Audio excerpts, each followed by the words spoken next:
Rabbi. Mais vous, ne vous faites pas appeler Rabbi, car un seul est votre maître, et vous êtes tous frères.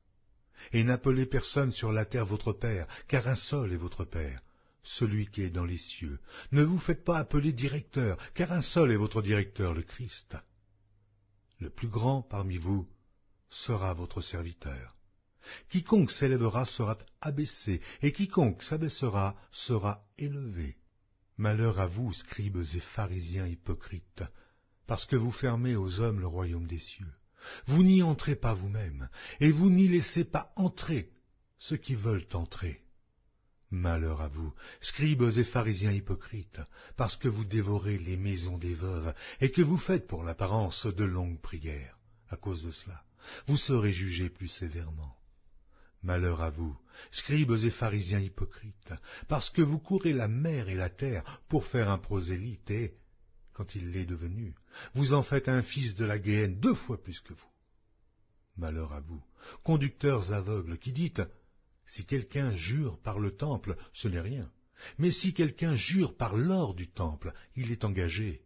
Insensé et aveugle, lequel est le plus grand, l'or ou le temple qui sanctifie l'or?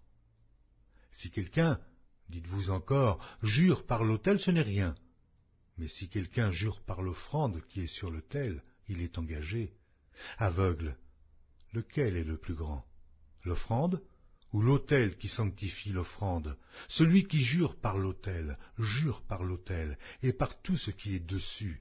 Celui qui jure par le temple, jure par le temple, par celui qui habite.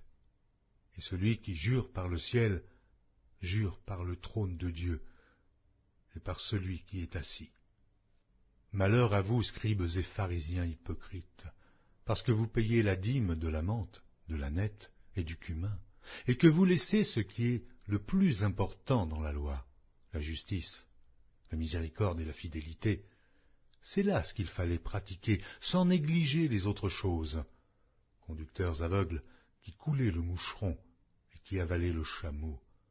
Malheur à vous, scribes et pharisiens hypocrites, parce que vous nettoyez le dehors de la coupe et du plat, et qu'au-dedans, ils sont pleins de rapine et d'intempérance. Pharisiens aveugles, nettoie premièrement l'intérieur de la coupe et du plat, afin que l'extérieur aussi devienne net. Malheur à vous, scribes et pharisiens hypocrites, parce que vous ressemblez à des sépulcres blanchis, qui paraissent beaux au dehors, et qui, au dedans, sont pleins d'ossements, de morts et de toute espèce d'impureté. Vous de même, au dehors, vous paraissez justes aux hommes, mais au dedans, vous êtes pleins d'hypocrisie et d'iniquité.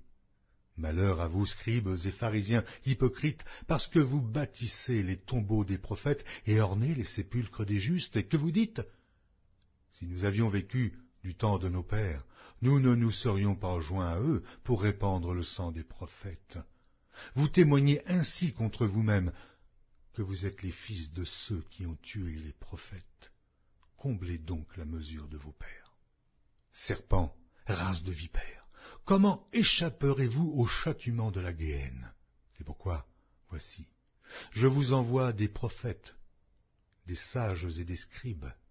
Vous tuerez et crucifierez les uns, vous battrez de verges les autres dans vos synagogues, et vous les persécuterez de ville en ville, afin que retombe sur vous tous le sang innocent répandu sur la terre, depuis le sang d'Abel le juste, jusqu'au sang de Zacharie, fils de Barachi, que vous avez tué entre le temple et l'autel.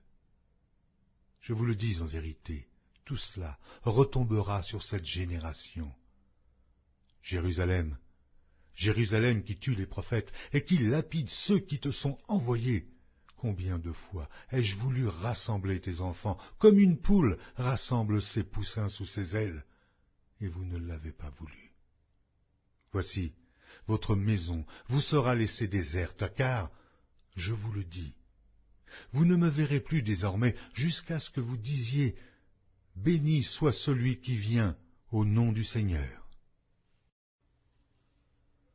Matthieu, chapitre 24. Comme Jésus s'en allait au sortir du temple, ses disciples s'approchèrent pour lui en faire remarquer les constructions.